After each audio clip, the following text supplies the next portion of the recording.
खून का एक ही सस्पेक्ट है और वो है पंकज।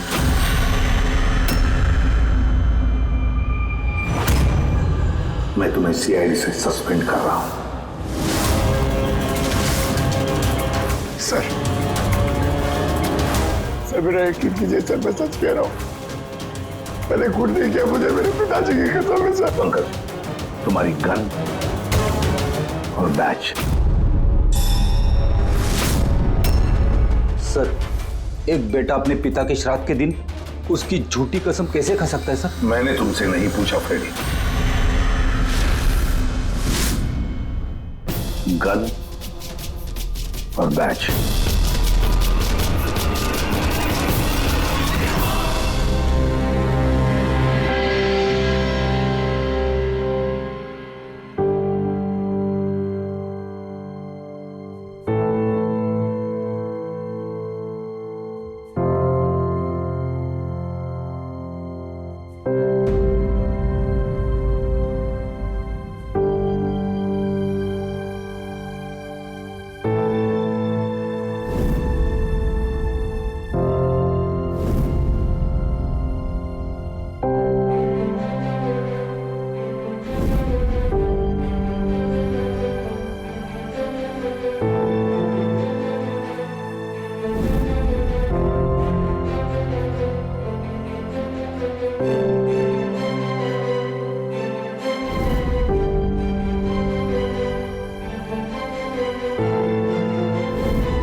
ये गलत हो रहा है,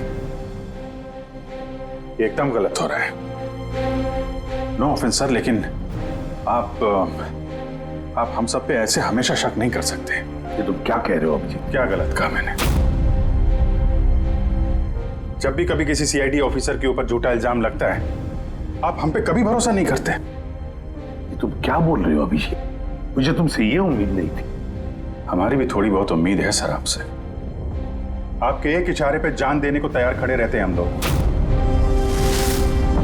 तो क्या इतनी सी उम्मीद रखना गलत है कि हमारे बुरे वक्त पे आप हमारा साथ देंगे, हम पे भरोसा रखेंगे? तो क्या मैं साथ नहीं दे रहा हूं? सच जाने की खुशी नहीं कर रहा हूं मैं? सच के इस सफर में आपने कई बार हमारे आत्मसम्मान को चोट पहुंचाई है सर, हमारे फर्ज, हमारी वफादारी पे शक करके। जब मुझ पे झूठे इल्जाम लगे थे, आपने मुझ पे भरोसा नहीं किया था। और जब तक अभिजीत निर्दोष साबित नहीं होता, उसे जेल में ही रहना होगा। जब दया पे झूठे इल्जाम लगे, आपने इस पे भी भरोसा नहीं किया। मगर शायद आप ही एक बात भूल गए, एक बार आप पे भी ऐसा झूठा इल्जाम लगा था।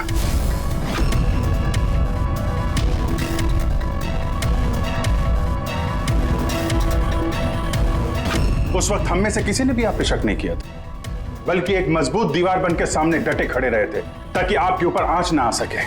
तो क्या आप वो हमारी हिम्मत, वो ताकत नहीं बन सकते सर?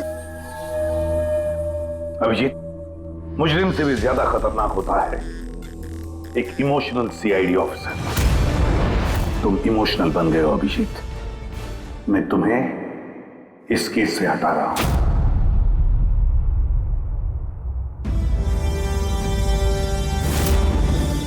दया, पूर्वी, अब से पंकज की केस तुम दोनों इन्वेस्टिगेट करोगे, सिर्फ और सिर्फ तुम दोनों। ठीक है सर। अब आपको मुझ पे इतना भी भरोसा नहीं रहा कि मैं इस केस को न्यूट्रल तरीके से देख पाऊंगा भी या नहीं। इतने साल की ड्यूटी का ऐसा मेडल तो किस्मत वालों को मिलता है। Thank you sir.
अपनी पीठ मेरी तरफ करके खड़े हो जाओ।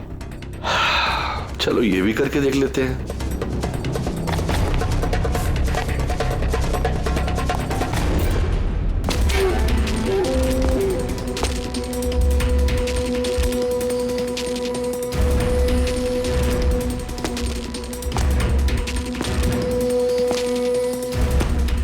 आप आ गए सर, मैं आप ही का इंतजार कर रहा था। आप देखिए वहां फाइल पड़ी है, उसमें पूरा फाइनेंशियल प्लान पड़ा हुआ है और मुझे पूरा यकीन है कि आपको बहुत पसंद आएगा।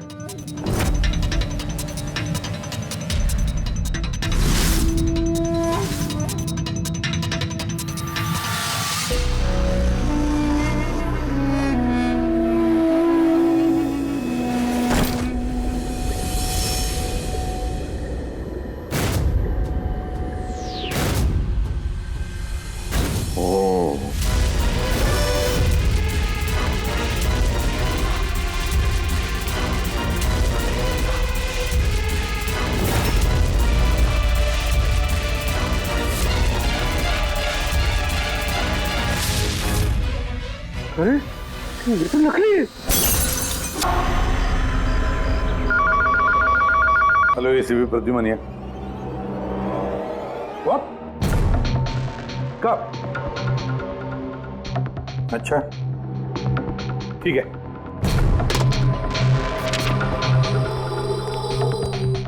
दया, अभिजीत, विक्रम विजय का खून हो गया।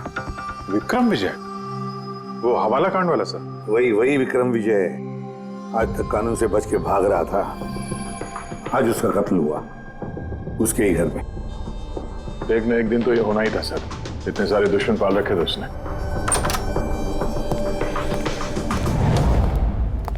सर रियली सॉरी सर, थोड़ा लेट हो गया। क्या बात है पंकज, कहाँ रह गए थे तुम? सर वो डैड का श्राद्ध था सर, आज मंदिर गया था सर पूजा करने। ठीक है। और ये हाथ में क्या हुआ? अरे सर ये आते हुए लग गया, मामूली चोट है, इतना जोर से नहीं लगा सर। ठीक है, तैयार हो जाओ, एक मर्डर केस आया हुआ है। अब ये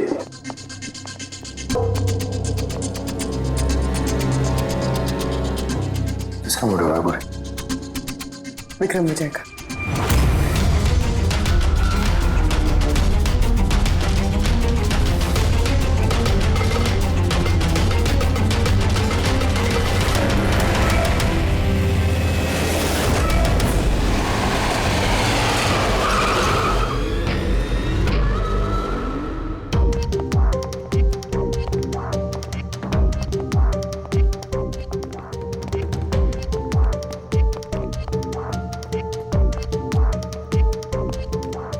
सीआईडी? जी हाँ। सर मैं गोपाल हूँ, विक्रम सर का मैनेजर। ये तीनों कौन? ये मोहित, विशाल और ये राघव है, ये सर के सिक्योरिटी गार्ड्स हैं। और आप? ये विक्रम सर की वाइफ हैं मधु मैडम, और बाकी सब स्टाफ है। बॉडी कहाँ है? सर बॉडी अंदर है। ये गर्दन पे वार किया है और पेट और छाती पे भी मारा है। धोनी पक्का करना चाहता था कि किसी भी तरीके से ये बचने ना पाए।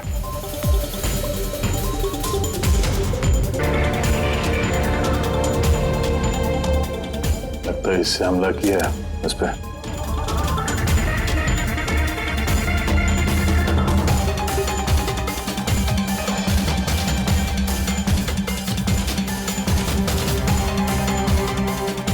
विक्रम के फोन पे आखिरी मैसेज किसी अननोन नंबर से आया।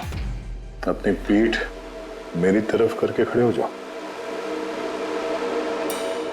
पीठ मेरी तरफ मतलब वो आदमी इसको अपना चेहरा नहीं दिखाना चाहता था क्या?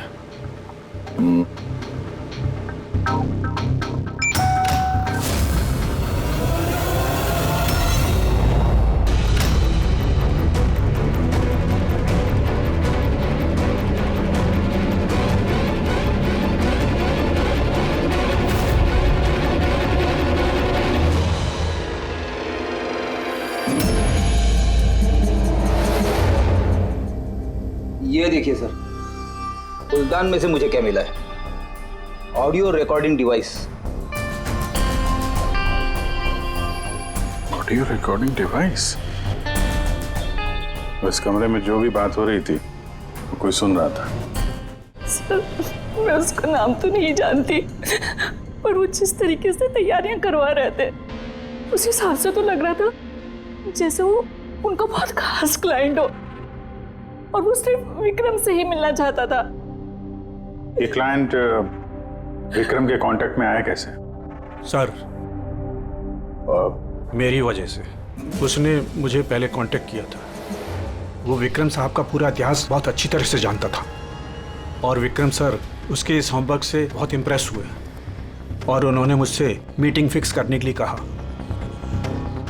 तो आप उससे पहले मिले थे? नहीं सर, उसने कॉल किया था और वो भी प्राइवेट नंबर से।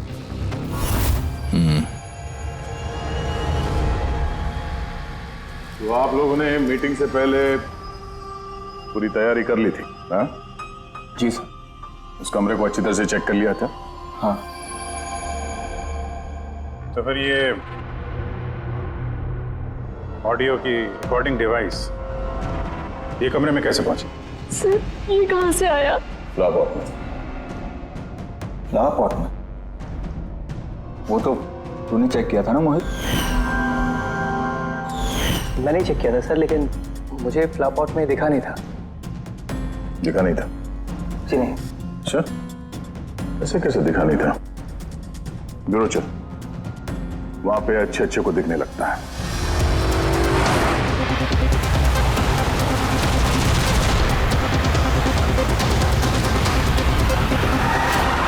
मोहित पे नजर रखना। गोली में चलाना। कैलाश सर आप? कौन है ये? सीबीआई ऑफिसर हैं। कैलाश जी कैसे है सर? बढ़िया। क्या बात है सर, आपने अचानक रास्ता रोक लिया? अभिजीत, मुझे वो आदमी चाहिए जो तुम्हारी सीआईडी की गाड़ी में बैठा है। मोहित? वो हमारा मुजरिम है सर, हम उसे ब्यूरो ले जा रहे हैं इंटेरोगेट करने के लिए। नहीं अभिजीत, वो मुजरिम नहीं है, एक सीबीआई अफसर है। क्या करें आप? ये मोहित सीबीआई ऑफिसर है? मगर सर ये तो वो गार्ड की नौकरी कर रहा था विक्रम। क्या दिखावा? सच को छिपाने के लिए। कैसा सच? मोहित एक अंडर कवर है और मेरे कहने पर वहाँ ड्यूटी कर रहा था और मेरे कहने पे ही उसने विक्रम के वहाँ वो रिकॉर्डिंग डिवाइस लगाई थी और इसीलिए कुछ भी बताने से मना कर रहा था। ये अंडर कवर है, मर जाएगा मगर प्रोटोकॉल नहीं तोड़ेगा। नहीं ठीक है सर, वो एक्चुअली थोड़ी बहुत पूछताछ करनी पड़ेगी, खून का मामला है। जस्ट जनरल बातचीत। और हमें वो ऑडियो रिकॉर्डिंग मिल सकती है सर? हम जानना चाहते हैं कि खूनी और विक्रम के बीच क्या बात हुई थी। आप आ गए सर? मैं आप ही का इंतजार कर रहा था। आप देखिए वहां फाइल पड़ी है, उसमें पूरा फाइनेंशियल प्लान पड़ा हुआ है और मुझे पूरा यकीन है कि आपको बहुत पसंद आएगा। ये नोट तो नकली है। सर ऐसा लगता है कि विक्रम विजय खूनी को जानता है। इसलिए खूनी ने उसे अपना चेहरा देखने ही नहीं दिया। और जैसे ही विक्रम को पता चला कि जो पैसे उसे दिए गए वो नकली हैं, खूनी ने उसे मार दिया और बैग लेके चला गया। तो काम करते हैं, इस मोहित से अंडरकवर कॉप से पूछताछ करते हैं। I'm sorry सर, ये केस अभी तक बंद नहीं हुआ है, इसलिए अगर मैं आप लोगों को कुछ भी और बताता हूँ तो वो प्रोटोकॉल का उल्लंघन होगा, विच आई डोंट वांट। देखो मोहित, मैं तुम्हारे प्रोटोकॉल की इज्जत करता हूँ, मगर कोई तो ऐसी चीज होगी ना जो तुम्हारी इन्वेस्टिगेशन के दौरान तुम्हें मिली हो, मगर तुम्हारे प्रोटोकॉल के दायरे में होने के बावजूद भी तुम हमें बता सकते हो। कुछ तो बताओ जिसके जरिए हम खूनी तक पहुंच सके। मैं आप लोगों को केवल इतना बता सकता हूँ कि पिछले काफ़ी सालों से सीबीआई इस विक्रम विजय के पीछे लगी हुई थी। आज से 15 साल पहले सन 2002 में सीबीआई ने एक अंडरकवर ऑफिसर को भी विक्रम विजय के पीछे लगाया था, कुछ खास सबूत इकट्ठा करने के लिए, लेकिन कुछ हासिल नहीं हुआ और अनफॉर्चुनेटली हमारे वो ऑफिसर मारे गए। एक मिनट, नाम क्या था इस ऑफिसर का? इंस्पेक्टर अधिराज।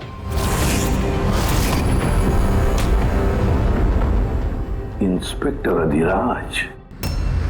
इस बोतल पे जो खून है, इस खून में विक्रम की डीएनए के अलावा किसी और का भी डीएनए। विक्रम के डीएनए के अलावा किसी और का भी डीएनए है? तेरे कहने का मतलब है कोई और भी था? कौन था सालुंखे? तो अपने क्रिमिनल डाटाबेस में कंपेयर करके देखा, मैच करके देखा तूने? उसकी जरूरत नहीं पड़ी। जरूरत नहीं पड़ी का क्या मतलब है सालुंखे? किसका डीएनए है वो? वो डीएनए हाँ, पंकज का है। व्हाट? वो डीएनए पंकज का है? हमारे पंकज का? हमारे पंकज का। यार ये कैसे हो सकता है? CID officer Pankaj, CID officer Pankaj खून कर सकता है? हमारा एक ऑफिसर खूनी है। लेकिन सर पंकज खून क्यों करेगा? वही तो, सीआईडी ऑफिसर खून क्यों करेगा? सर, विक्रम के घर से 1 किलोमीटर की दूरी पर पुलिस को एक लावारिस मोटरसाइकिल मिली है सर। किसकी मोटरसाइकिल है वो? सर वो पंकज की है।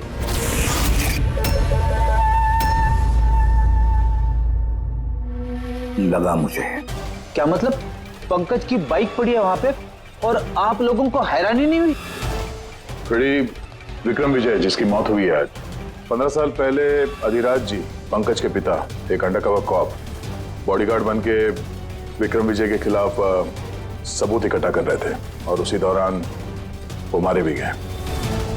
मतलब सर, पंकज को ये लगता है कि उसके पिताजी की मौत के पीछे विक्रम विजय का हाथ था और इसीलिए उसने अपने पिताजी की मौत का बदला लेने के लिए।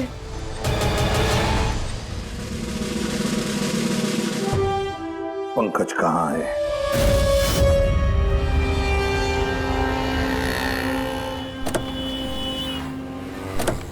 अरे सर, आप लोग? यही सवाल तो हम भी तुमसे पूछने वाले थे। तुम यहाँ क्या कर रहे हो? तुम तो बीमार थे ना? अरे सर, बाइक चोरी हो गई थी मेरी। ये सामने पुलिस स्टेशन में रिपोर्टर कराने आया था। ये देखिए। हमें पता है तुम्हारी बाइक कहाँ है। आप लोगों को कैसे पता सर? तुम्हारी बाइक विक्रम विजय के घर के पास मिली है। वही विक्रम विजय जो तुम्हारे पिता का खूनी है। जब ब्यूरो में एसीपी साहब ने बताया कि विक्रम विजय का खून हुआ है, तो तुम्हें पता था ना कि वही विक्रम विजय है? हाँ सर।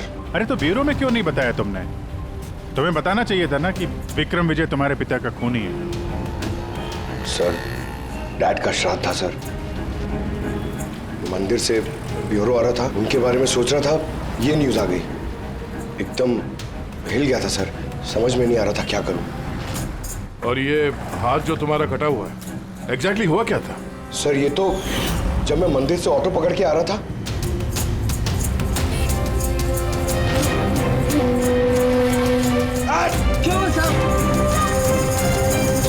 और एक अनजान आदमी ये घाव देके चला गया, यूं ही बेवजह। सर मैं जानता हूँ यकीन करना थोड़ा मुश्किल है, लेकिन सच यही है सर। पंकज यार, तुम तो हमेशा बाइक पे बीरो आते थे ना, अचानक ऑटो में कैसे आया? अचानक नहीं सर, मेरी बाइक तो 2 दिन से खराब पड़ी है।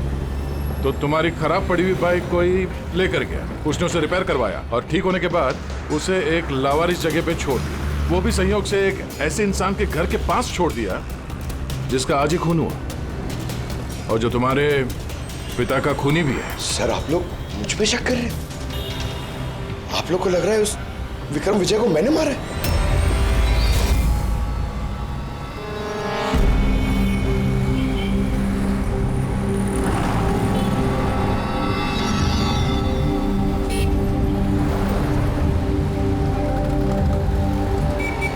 अगर ये पंकज अपने घर से विक्रम के घर पे गया होगा तो वो यहाँ इस जंक्शन से ही गुजरा होगा।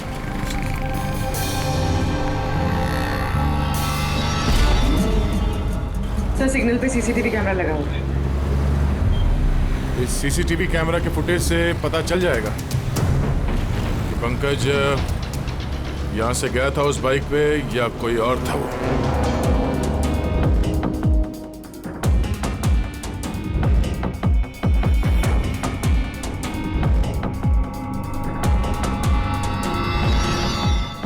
एक मिनट रिवाइंड करना, पॉज कर। सर ये देखिए, कि पंकज की तरह नहीं लग रहा है। बाइक का नंबर है XYA4784। सर पंकज की बाइक का नंबर भी यही है। पूर्वी, ये पंकज इतनी लापरवाही तो नहीं कर सकता कि एक जुर्म करने के लिए जाते वक्त सड़क पे एक और जुर्म करे, सिग्नल तोड़ने का। जरूर कोई है जो पंकज को फंसाना चाहता है और उसी ने ये सिग्नल भी तोड़ा है ताकि हमारा जो शक है पंकज के ऊपर वो और मजबूत हो जाए। मगर सर पंकज को कौन फंसाना चाहेगा? शायद उसका कोई पुराना दुश्मन। सर मेरा ऐसा कोई पुराना दुश्मन नहीं है जो मुझे फंसाने के लिए ऐसी साजिश रचेगा। सर पंकज दिमाग पर जोर डालो, कोई तो होगा। नहीं सर, अगर तुम्हारा कोई दुश्मन नहीं है तो फिर ये खून तुमने ही किया है। तुमने अपने पिताजी की मौत का बदला लेने के लिए, और वो भी उनकी बरसी के दिन। सर मेरा बदला लेने की कोई मेंटालिटी नहीं है सर। मैं खूनी नहीं हूं सर, मैं एक सीआईडी ऑफिसर हूं। जहां तक पिताजी की बात है सर, मैंने तो उन्हें ठीक से देखा भी नहीं। सर मुझे तो ऐसा कुछ याद भी नहीं है जो उन्होंने हमारे साथ कोई अच्छा टाइम स्पेंड किया हो या हमारे साथ रहे हो। सर उन्हें तो फर्क भी नहीं पड़ता होगा कि उनका कोई बेटा है जिसे उनकी जरूरत भी है। सर मतलब तुम्हारे पिताजी के साथ तुम्हारे संबंध अच्छे नहीं थे? सर वो एक अंडरकवर कॉप थे सर। वो ज्यादातर अपने काम में ही बिजी रहते थे। घर गृहस्थी परिवार बच्चे उनसे उनका कोई लेना देना नहीं था सर। मुझे तो सिर्फ मेरी माँ ने पाला है सर। लेकिन फिर भी पंकज, तुम्हारी अपनी पिताजी के साथ कुछ ना कुछ तो यादें जुड़ी होंगी ना? कुछ भी? बस सर थोड़ा सा याद है मुझे सर। मुझे मेले में ले जाते थे सर वो, मगर मेले में ले जाने से पहले सर वो मुझे हॉस्पिटल ले जाते थे हमेशा। हॉस्पिटल में? वो क्यों? शायद बचपन में वो बहुत बीमार रहता था और वो हॉस्पिटल ले जाते थे और मुझे बहुत दर्द होता था सर। दर्द? पंकज कहाँ दर्द होता था? सर पीठ में, यहाँ पे सर। पीठ में? पंकज डॉक्टर क्या करते थे पीठ में? नहीं सर ऐसा कुछ याद नहीं आ रहा सर। याद करो पंकज, याद करो। सोचो क्या करते थे? तुम्हारी पीठ में इंजेक्शन लगाते थे या पीठ में से खून निकालते थे? क्या करते थे? याद करो। Sir sir sir drill machine से कुछ करते थे सर हॉस्पिटल में। क्या कहा? ड्रिल मशीन से? और उसके बाद तुम्हें पीठ में दर्द होता था? बहुत दर्द होता था सर। मैं हफ्तों तक सीधे बैठ भी नहीं पाता था। और फिर घर जाने के बाद तुम्हें नींद सी आती थी, कुछ अजीब सा लगता था, चक्कर आता था। हाँ सर।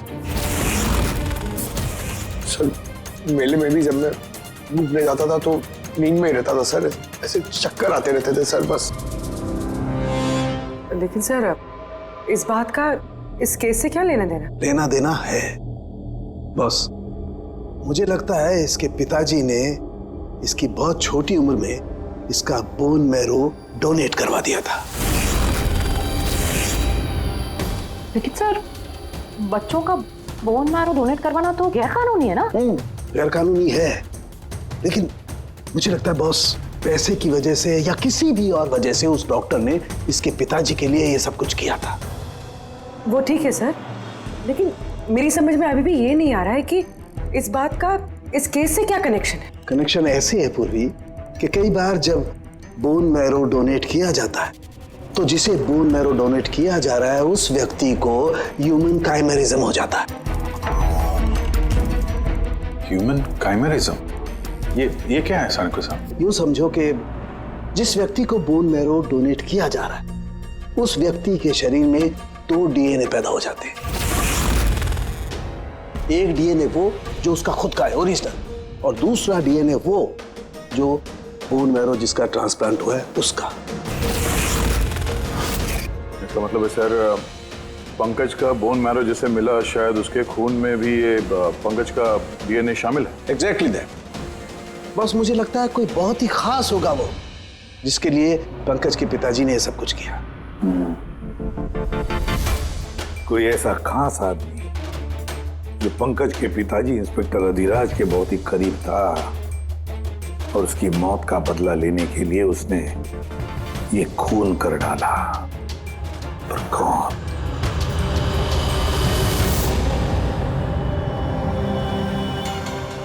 दया। Hi sir. Hello Abhijeet. Hi Daya, कैसे हो? गुड। सॉरी आपको यहाँ ऐसी जगह पे बुलाना पड़ा। अभिजीत, जो इन्फॉर्मेशन तुमको चाहिए थी वो ना तो सीआईडी ऑफिस में दी जा सकती थी और ना मेरे ऑफिस में। थैंक यू सर आपकी मदद के लिए। पंकज एक ईमानदार ऑफिसर है सर, और आपकी मदद से शायद हम उसकी बेगुनाही साबित कर पाए।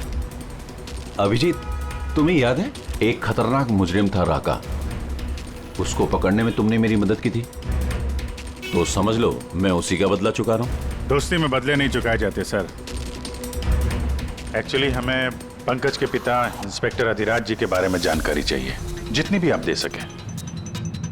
आपने काम किया है ना इंस्पेक्टर अधिराज के साथ?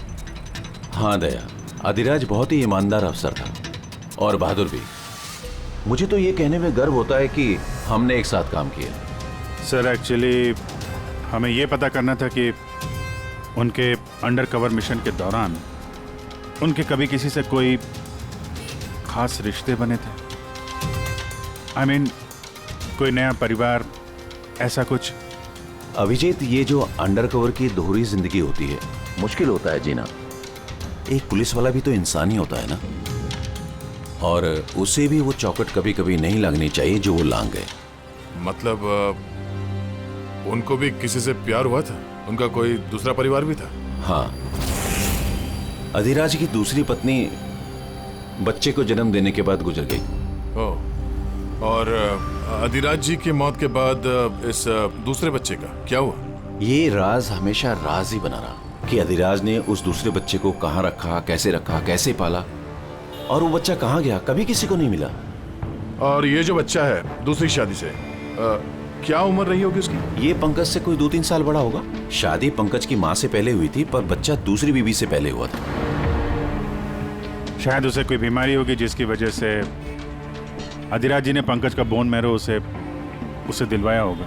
और अपने पिता की मौत का बदला लेने के लिए खून शायद पंकज के सौतेले भाई ने किया है। पर अब सवाल ये उठता है कि पंकज का ये सौतेला भाई है कौन और अभी कहाँ है? मुझे कुछ अंदाजा हो रहा है कि क्या हुआ होगा उसके साथ। कैलाश जी, हमें एक मदद और चाहिए। इस अंडर कवर मिशन के दौरान और कौन कौन लोग थे आपके साथ, उन सब की जानकारी चाहिए, और अधिराज जी की पूरी कुंडली भी।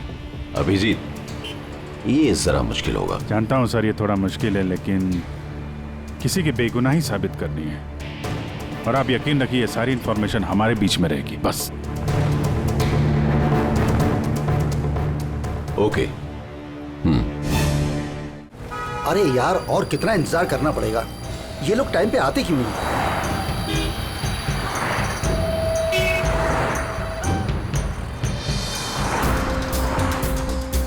अरे यार, आधे घंटे से इंतजार कर रहा हूँ। अरे मुझे आज ही पूरा पैसा चाहिए। अरे मुझे निकलना है इस शहर से आज ही। तेरा हिसाब तो मैं आज, अभी और इसी वक्त चुकता कर दूंगा।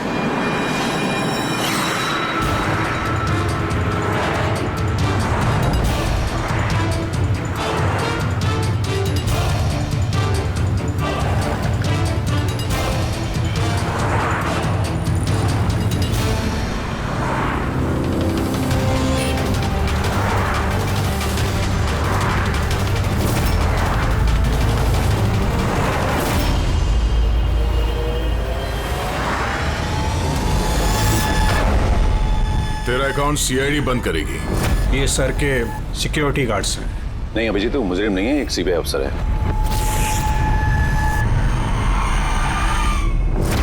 पिता के कर्ज को पूरा करना हर बेटे का धर्म होता है सर। और जो बेटा ऐसा करता है वही अच्छा बेटा कहलाता है। और वो हूं मैं। तुमने तो किया नहीं, मैंने लिया है अपने पिता की मौत का बदला। देखो मोहित, तुम दोनों के पिताजी इंस्पेक्टर अधिराज एक नेक, ईमानदार और बहादुर इंस्पेक्टर थे। क्या लगता है तुम्हें, उन्हें तुम जैसे मुजरिम बेटे पर गर्व होगा या पंकज जैसे ईमानदार सीआईडी ऑफिसर पर? तो सच बात तो यह है कि पिताजी को हमेशा से इस पंकज पर गर्व था और प्यार भी वो इससे ही ज्यादा करते थे। मुझे तो उन्होंने अनाथ आश्रम में डाल दिया था सर,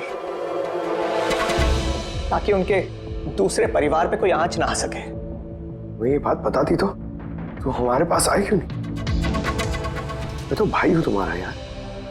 हम दोनों मिलके पकड़ते विक्रम को और कानून के रास्ते। नहीं चाहिए थी मुझे तुम्हारी मदद। हमारे पिताजी के कातिल को कैसे पकड़ना है और कैसे उससे बदला लेना है, ये सारी प्लानिंग मैंने कर रखी थी सर, बहुत सालों से। और यही कारण है कि मैं सीबीआई ऑफिसर बना और ठीक हमारे पिताजी की तरह ही एक अंडरकवर ऑपरेशन पे गया उस विक्रम विजय के खिलाफ। लेकिन इस बार उसे सजा दिलवाने के लिए नहीं सर, बल्कि उसे खत्म करने के लिए। एक सीबीआई ऑफिसर होकर भी तुमने जुर्म किया। तुम जैसे लोगों की वजह से ही लोग कानून पर विश्वास करने से कतराते हैं। इस काम में केतन ने तुम्हारी मदद की थी ना? हाँ सर, केतन भी मेरे पिताजी के साथ काम करता था। वो भी एक अंडरकवर कॉप था। उसी ने मुझे सब कुछ बताया और उसके बताने से ही मुझे पता चला कि बचपन में मेरा एक ऑपरेशन भी हुआ था। और जब तुम्हें पता चला कि तुम्हारे खून में 2 डीएनए, एक तुम्हारा दूसरा मेरा, तो तुमने खून करके मुझे ही फंसा दिया। हाँ, और इसीलिए मैंने अपना खून बहाकर और उसके बाद तुम्हारा हाथ काटा, ताकि एक तीर से 2 निशाने लग जाए। मेरे दोनों दुश्मन, हमारे पिताजी का कातिल वो Vikram Vijay. Hello Kailash sir. Sir मैंने विक्रम विजय के रूम में ऑडियो डिवाइस लगा दिया।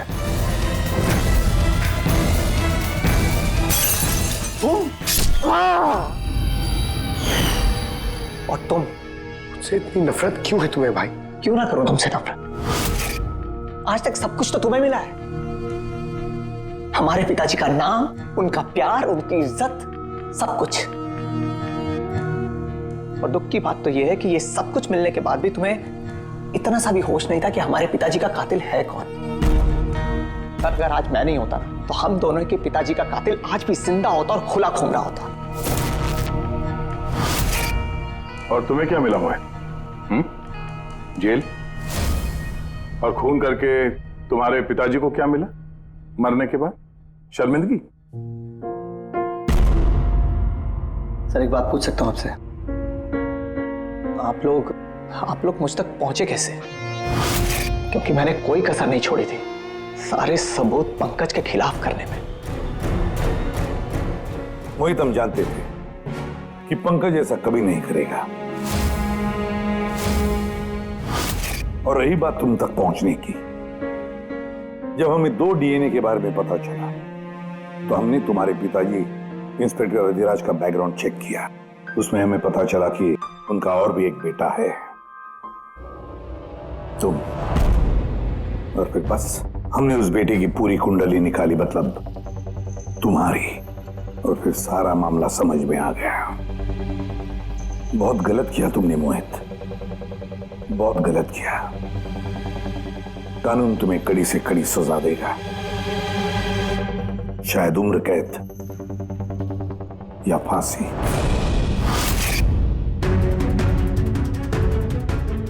फ्रेडी,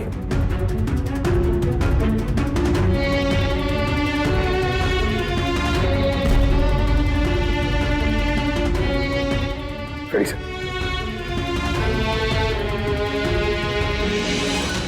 मैं जानता हूं तुम्हारे दिल में सिर्फ मेरे लिए कड़वाहट है, मगर मुझे पता ही नहीं था कि मेरा कोई एक भाई है। मुझे नहीं मालूम कि तुम्हारे साथ क्या होने वाला, मगर तुम एक बात हमेशा याद रखना, मैं तुम्हारा इंतजार कर रहा हूं। I'll wait for you.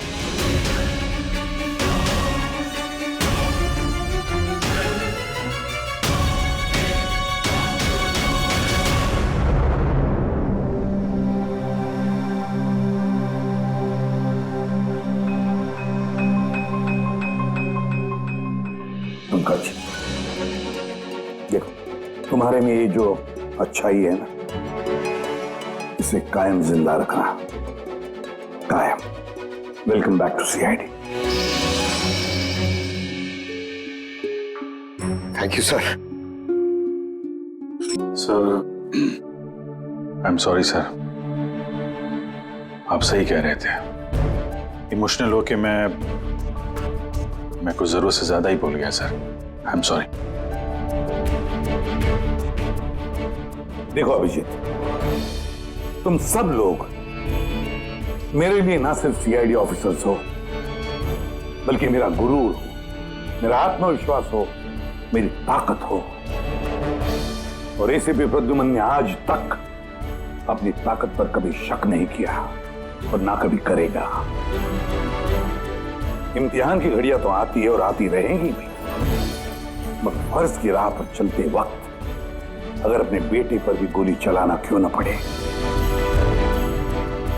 हाथ कांपने नहीं चाहिए।